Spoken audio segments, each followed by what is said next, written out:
Don't jump the gun on a three-way urinary catheter.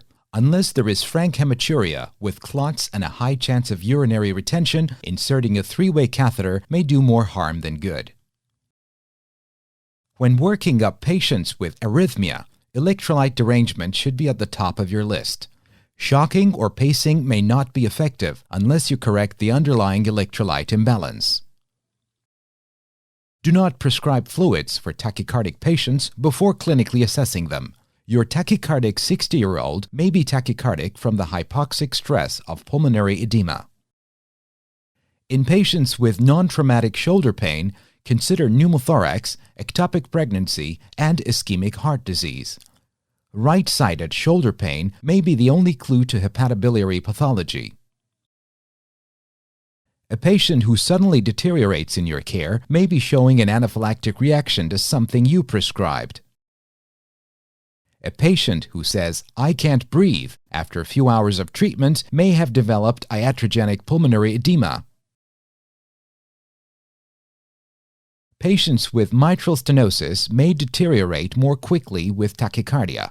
For example, a young patient with mitral stenosis may become too hypoxic too quickly with chest sepsis.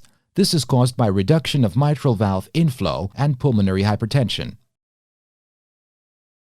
Patients with diastolic heart failure or heart failure with preserved ejection fraction also deteriorate quickly from tachycardia of any cause.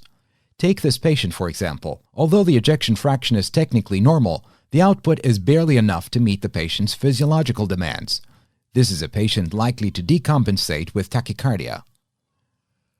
Before giving adenosine to a patient with suspected supraventricular tachycardia, examine the ECG carefully to ensure you're not mistaking a case of pre-excitation, ventricular tachycardia, or atrial fibrillation for SVT. It's important to be prepared for all eventualities in tachyarrhythmic patients, so have them attached to a defibrillator when giving drugs like adenosine. In patients with aortic stenosis who present with pulmonary edema, be mindful of the theoretical risk of hypotension with GTN. Definitely avoid GTN in those with severe aortic stenosis.